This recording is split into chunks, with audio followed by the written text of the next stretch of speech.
Shalom. I'd like to give all praises to Yahweh, Bahashem Yahushai, and double honors to the apostles and elders of GMS that taught us His word.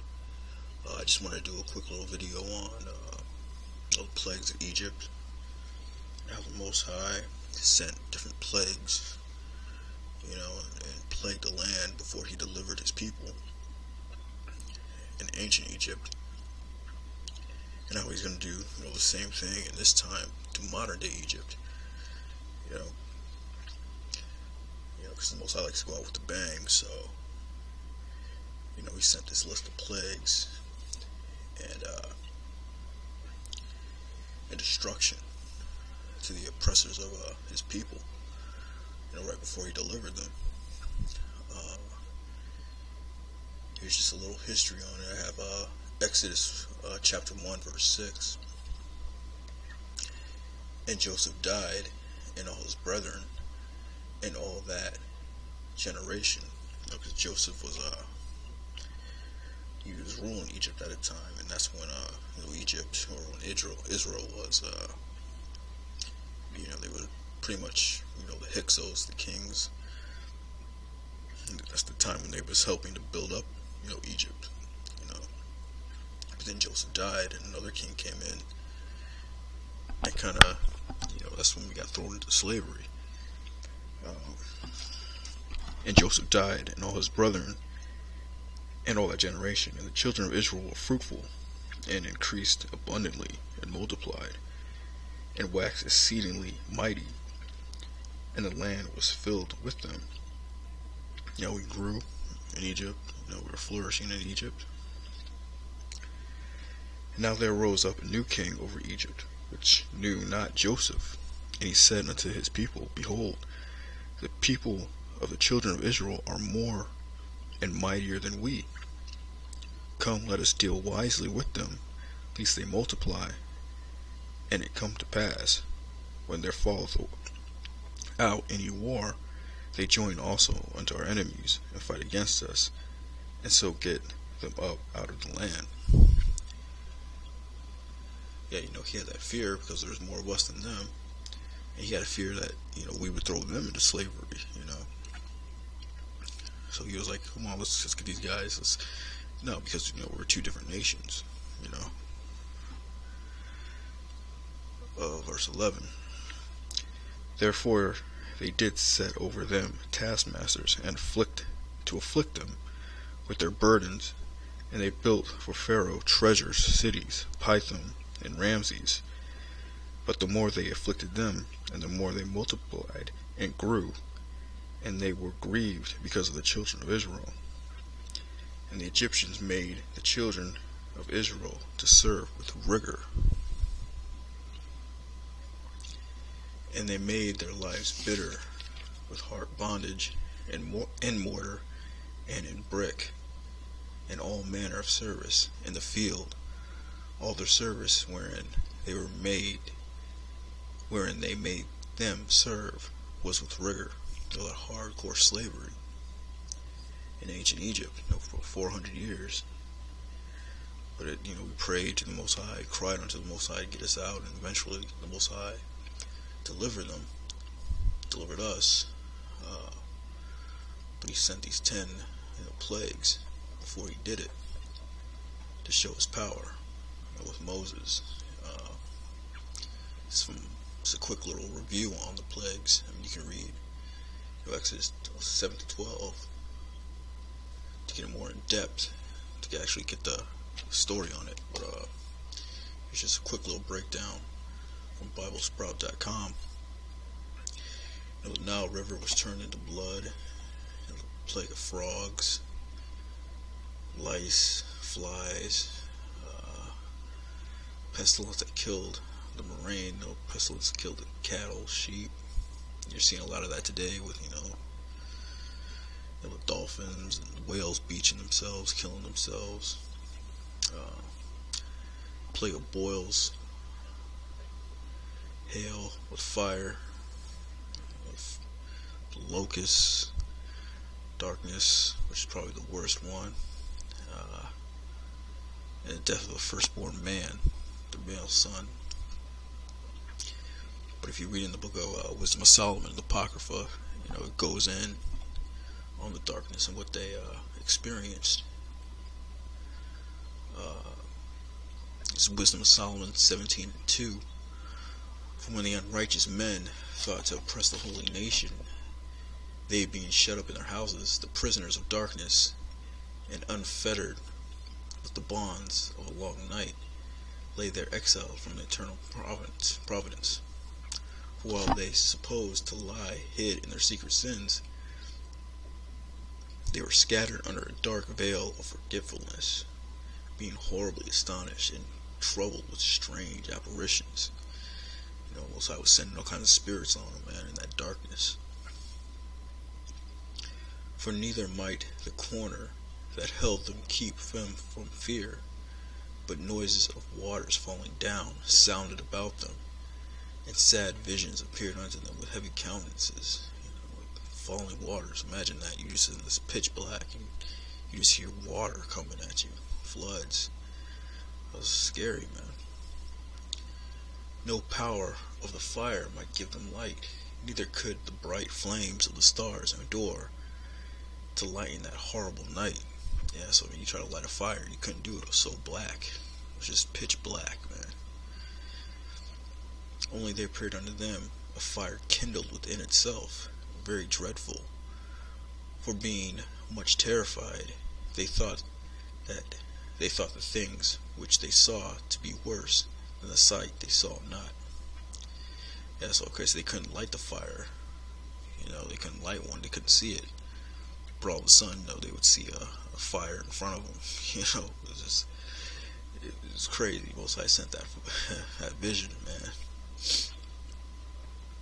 For the illusions of art magic, they were pulled down. They were put down, and their vaunting in wisdom was approved with disgrace. For they that promised to drive away terrors and troubles from a sick soul were sick themselves of fear, worthy to be laughed at. But the illusions of art magic, man, yeah, they're magicians. They couldn't deal with it. For though no terrible thing did fear them, yet being scared with beasts that passed by and hissing serpents. So, imagine you hear like a bear or a lion or something, or a bunch of snakes around you, but you couldn't see them. They died for fear, denying that they saw the air, which could of no side be avoided. They just dropped dead of fear, man. They're so scared, they just have a heart attack right then and there on the spot. For wickedness condemned by their own witness, very timorous, and being pressed with conscience, always forecasting grievous things.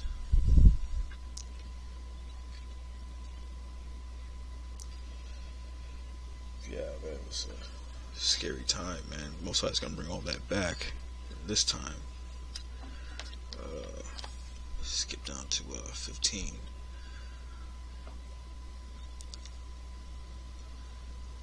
Start at 14. But they, sleeping the same sleep that night, which was indeed intolerable, and which came upon them out of the bottoms of the inevitable hell, were partly vexed with monstrous apparitions, and partly fainted, their hearts failing them for sudden fear, and not looked for, came upon them monstrous apparitions and demons and monster spirits Most High was sending on them.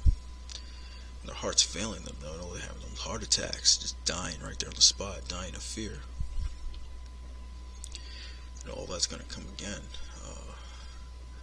for him this time. And the Most High delivers the elect and the 1/3, but he's going to plague the people of the land.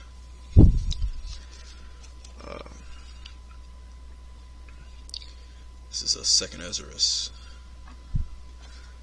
15:5. Behold, saith the Lord, I will bring plagues upon the world, the sword, famine, death, and destruction. So let's drop down to Verse 10. Behold, my people is led as a flock to the slaughter. I will not suffer them now to dwell in the land of Egypt, but I will bring them with a mighty hand and stretched out arm, and smite Egypt with plagues, as before, and will destroy all the land thereof. So right here is the point where it says as before. So it's not talking about ancient Egypt. It's talking about, modern day Egypt. No Sodom in Egypt, no America. And smite Egypt with plagues as before, and will destroy all the land thereof. Egypt shall mourn, and the foundation of it shall be smitten with the plague and punishment the Most High shall bring upon it.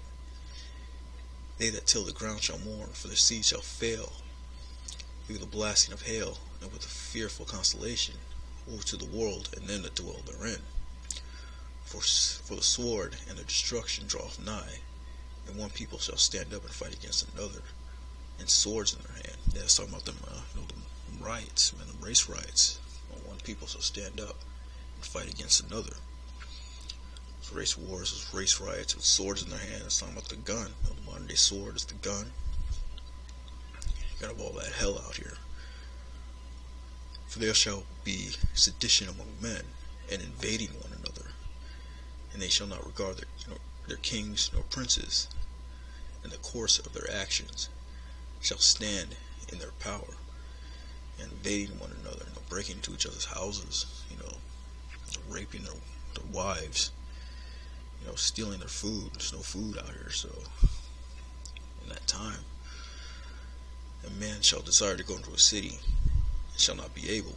Those cities are going to be quarantined off, they're going to be blocked off.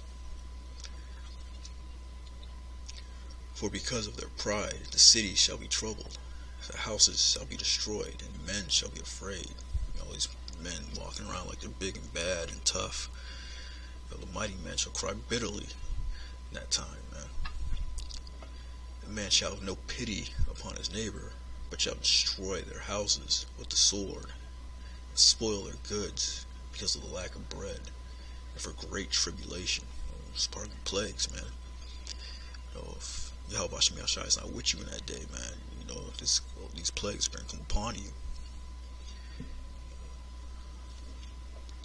Behold, saith the Most High, I will call together all the kings of the earth to reverence me, which are from the rising sun, from the south, from the east, and Lebanus, and to turn themselves one against another, and repay the things that they have done to them.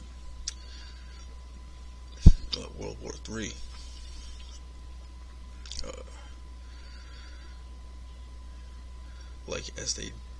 As they do get this day unto my chosen, so will I do also, and recompense in their bosom, says the Lord power. Yes, the Most High is going to smite the land. Look at the pestilences as well. The pestilence is going to come back. No sedition among men, invading one another. With martial law, we always go into that.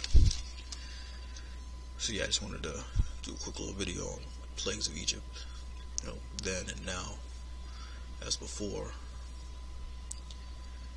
and how